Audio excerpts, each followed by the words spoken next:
Olá, eu sou André Farias e nessa semana o Congresso Nacional debate um projeto crucial, a criação sob regime de urgência de uma bancada cristã oficial que uniria católicos e evangélicos e lhes garantiria formalmente mais poder e representação no colégio de líderes.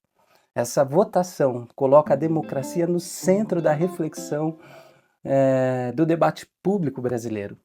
E hoje nós vamos conversar sobre filosofia, teologia e política, tentando introduzir o princípio, ou melhor, a importância da laicidade.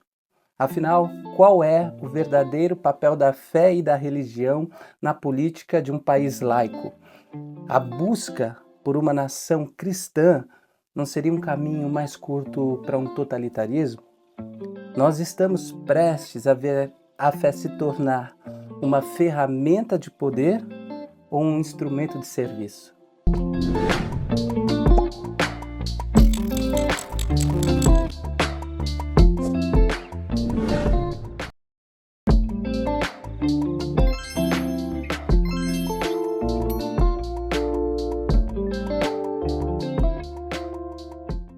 Na história humana, impérios e sociedades surgiram no cenário mundial e, por fim, desapareceram.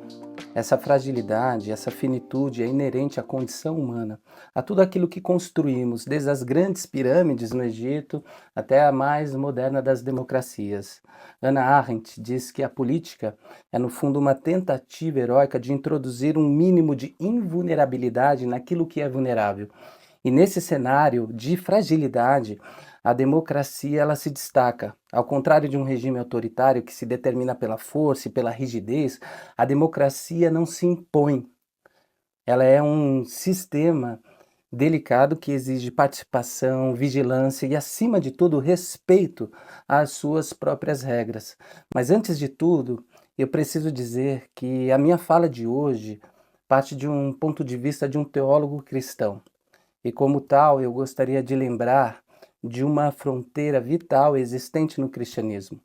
O cristão, e aqui eu uso o termo em seu sentido mais amplo, referindo-me a qualquer indivíduo dessa fé, não deve assumir a tarefa de ser o arquiteto de uma sociedade perfeita. Pelo contrário, seu papel deve ser o de um agente de esperança, alguém que semeia valores, mas que não possui o controle sobre o resultado final.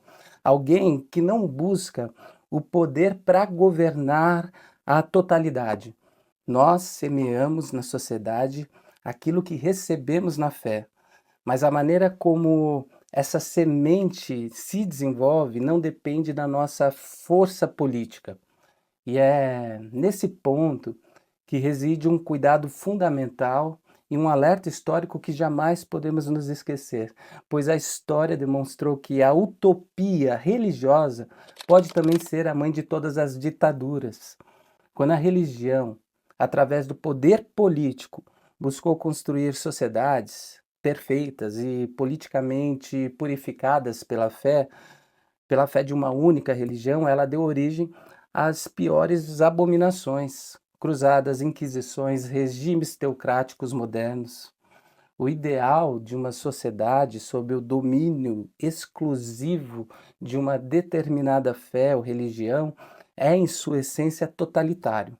Por isso, a singularidade da fé cristã e parte da sua espiritualidade não reside na meta utópica e final, mas sempre no caminho percorrido. O Evangelho de Jesus não nos pede para construir esse reinado com a força das nossas mãos e da nossa virtude política, mas para trabalharmos incansavelmente para que a justiça, a paz, a graça de Deus se manifestem nas relações humanas.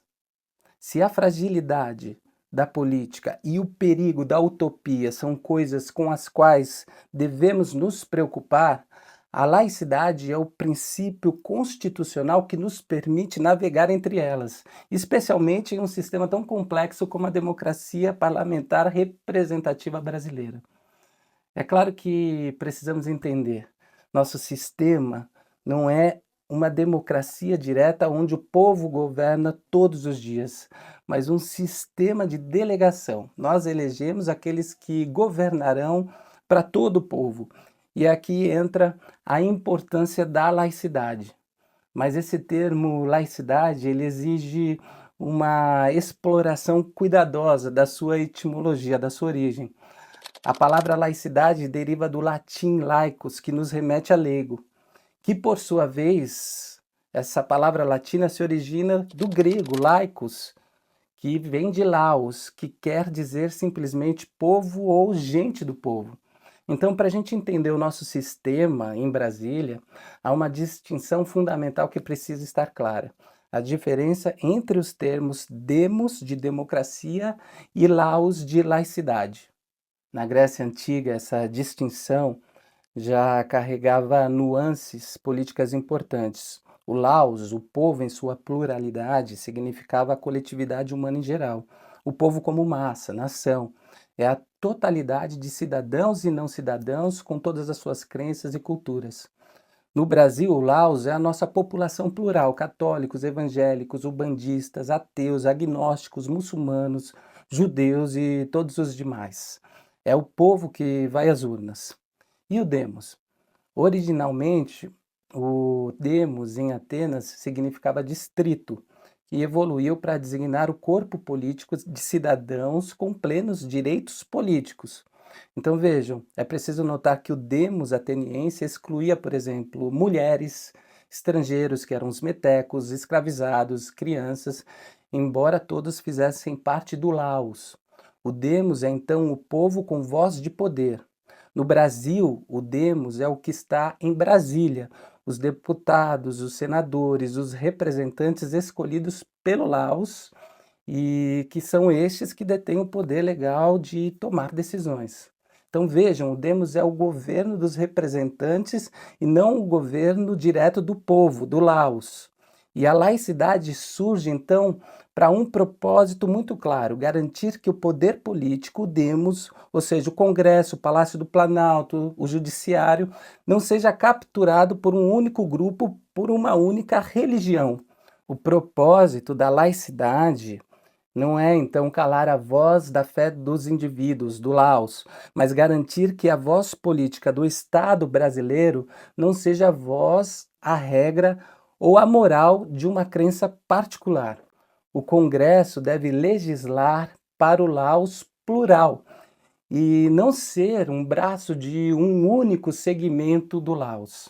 Ao separar o Estado das religiões, a laicidade garante que a manifestação do poder político seja de natureza não religiosa, e isso abre o espaço público para o Laos, toda a população com suas diversidades religiosas e não religiosas, que pode participar da vida pública, não por um privilégio estatal, mas por sua presença e importância na sociedade. Então, antes da laicidade, a moral, os hábitos e os costumes, eles eram legislados de acordo com a instituição religiosa representante do Estado. O grande desafio da laicidade é reconciliar a moral, a consciência privada com o espaço público, evitando que uma única convicção, seja religiosa ou até mesmo ateia, domine esse debate político. Nesse sentido, o papel do Estado é organizar a coexistência de crenças e não crenças, agindo com neutralidade. A República, ela não é nem crente, nem agnóstica, nem ateia. Ela é laica. Essa neutralidade é o alicerce de uma fraternidade republicana na qual ser irmão e irmã não exige uma mesma fé ou um mesmo Deus, mas o reconhecimento de princípios comuns que garantem a todas e todos o mesmo lugar e a mesma dignidade. É nesse espaço público que nós nos deparamos com o Laos, um povo cuja diversidade moral, religiosa e cultural deve se harmonizar para compor a nação sem distinção. A laicidade, ela protege a sociedade de qualquer forma de dominação. É preciso, então, distinguir dentro do escopo político entre combater o clericalismo e tolerar a religião. O clericalismo é a vontade do clero, a vontade de uma bancada cristã, por exemplo, de uma representação religiosa que tenta impor sua regra a toda uma sociedade e que tenta legislar sobre o laus a partir de uma visão imposta no demos. A laicidade é, nesse sentido, tanto uma resistência contrária a esse clericalismo, quanto um acolhimento profundo às religiões. Por isso, ela concede o direito de todos os religiosos, ateus e agnósticos se manifestarem e exercerem a sua moral no espaço público, desde que suas crenças ou não crenças não sejam impostas como verdades absolutas. Eu entendo que para o religioso essa situação gera uma ambiguidade, uma sensação de ser um cidadão de dois reinos. O cristão, por exemplo, ele pertence ao reino de Deus, mas permanece humano, participando da política humana. E, consequentemente, ele precisa das leis da sociedade, ele deve respeitar as autoridades civis na medida em que elas permitam a todos viverem em justiça e paz, mas dizendo pedagogicamente, de maneira metodológica, que é sempre insuficiente para retratar o todo, é como se existissem em paralelo dois reinos, o espiritual e o temporal, que não devem nunca ser confundidos. Essa não confusão garante simultaneamente a liberdade do crente e a autonomia da política. Os cristãos precisam se lembrar que esse é o ensino do próprio Cristo. Na época de Jesus, a esfera religiosa estava profundamente ligada à política. O Império Romano tinha sua própria imersão religiosa. No entanto, há um texto nos Evangelhos que aborda explicitamente a questão de César, que representava o poder político, sugerindo uma certa distinção de poderes. A história começa com uma armadilha para Jesus, que o força a se posicionar entre facções políticas do seu tempo, os legitimistas, aqueles que aceitavam o poder romano, e os zelotes, aqueles que incitavam a revolta. Eles perguntam a Jesus se ele deve ou não pagar impostos a César. E em vez de escolher um lado, Jesus primeiro denuncia a hipocrisia dos seus interlocutores, eles que já possuíam a moeda de César, e ao pedir um denário, ele os confronta com a sua própria cumplicidade no sistema, e depois ele pergunta de quem é a imagem e a inscrição na moeda. Como a resposta é óbvia, de que são de César, Jesus profere a famosa frase: deem a César o que é de César e a Deus o que é de Deus. Com essa resposta, Jesus ele não endossa o poder de César, mas ele estabelece uma distinção radical. A moeda que tem a imagem de César e sua inscrição pertence a César, mas a vida e a sua dignidade pertencem a Deus. Na verdade, Jesus está dizendo que César não é Deus e que Deus não é César. Jesus profaniza o poder político, retirando dele qualquer pretensão à divindade. O político, embora necessário para a ordem deste mundo, ele é somente uma esfera humana, secular, e de maneira alguma ele deve ser vinculado a Deus. Mas o desafio é duplo, porque Jesus desafia a compreensão de Deus. O Deus do Evangelho não age como César, impondo a sua lei pela força. Ele acolhe o esvaziamento, o diálogo, usando o encontro humano em pé de igualdade e oferecendo uma equidade existencial que o poder político, em sua natureza gerencial, hierárquica e utilitária, nunca conseguirá oferecer. O ensinamento de Jesus, ele se alinha com a propostas de grandes filósofos políticos modernos, como John Rawls, Charles Taylor e Alain Touraine. De maneira geral, esses filósofos defendem que a competência do Estado é cuidar do que é justo, enquanto o que é bom se torna uma questão de religiões ou ideologias. O justo se refere ao conjunto de regras que permite a pessoas com concepções de vida diferentes e até opostas coexistirem pacificamente. As sociedades modernas não são monolíticas, são multiculturais e plurirreligiosas. Há uma diversidade de crenças e sistemas de valores entre os quais existem divergências profundas. E quando esses valores se chocam, nós desembocamos naquilo que Max Weber chamou de guerra dos deuses. O conflito entre o que cada pessoa considera fundamental para si e para os outros. De uma perspectiva laica, a competência do Estado não se estende a essa luta entre deuses ou ideais. O Estado não precisa arbitrar ou decidir nesse domínio, que é da esfera privada. No entanto, o Estado tem a função vital de impedir que a guerra dos deuses degenere em uma guerra da religião e de impedir também que as pessoas se massacrem em nome de sua concepção do que é bom. Então, ele formula e aplica regras. O Estado ele deve garantir o livre exercício das religiões, protegendo em particular os grupos minoritários e, ao mesmo tempo, assegurar que todas as religiões observem a lei. Por isso, o Estado ele intervém quando a ação de grupos religiosos é prejudicial à sociedade, como em casos de sexismo, racismo, homofobia e qualquer forma de violência ou exclusão. Essa tarefa ela exige muito cuidado e imparcialidade, porque o Estado é o guardião do justo. Por sua vez, as instituições religiosas, elas não deveriam tomar partido em questões ideológicas e políticas. Pelo menos falando de dentro do cristianismo, o envolvimento partidário da fé cristã é um abuso, já que a fidelidade a Cristo se manifesta em diversas formas e nenhuma orientação política pode ser absolutizada ou santificada como a única opção em conformidade com o Evangelho. César nunca será Deus. O papel da igreja cristã é, antes, encorajar os fiéis a cumprir seus deveres de cidadãos e a se engajar politicamente, levando em conta as exigências da sua fé. No entanto, as escolhas políticas são uma questão de consciência individual, baseadas em análises que vão além dos dogmas de uma religião.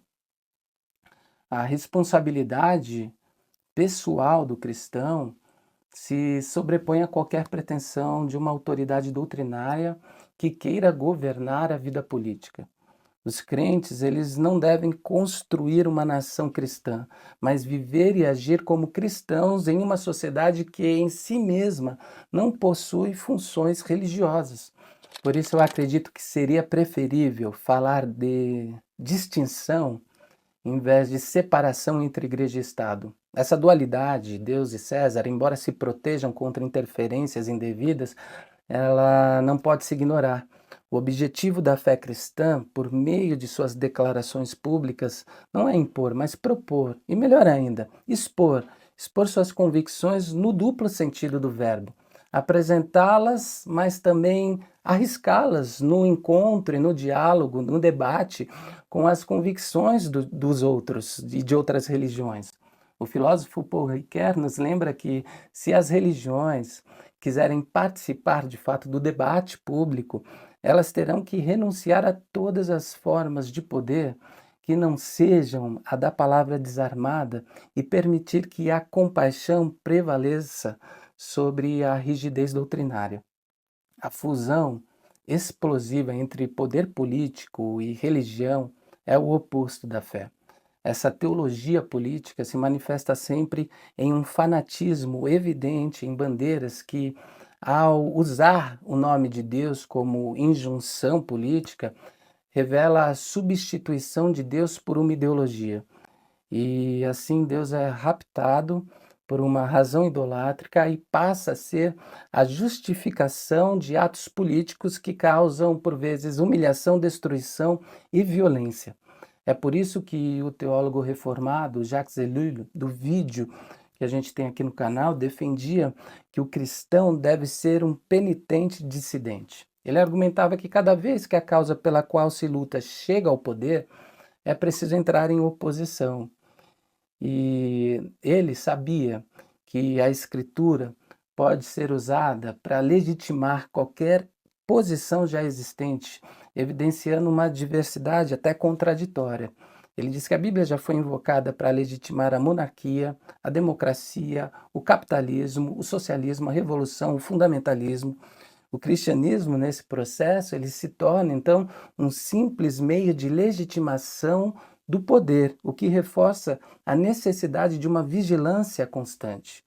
Isso nos faz chegar a uma conclusão libertadora. É possível, sim, diferentemente do que dizem, ser cristão de esquerda, de direita ou de outra ordem, porque o pertencimento a um partido político nada tem a ver com a essência da fé cristã.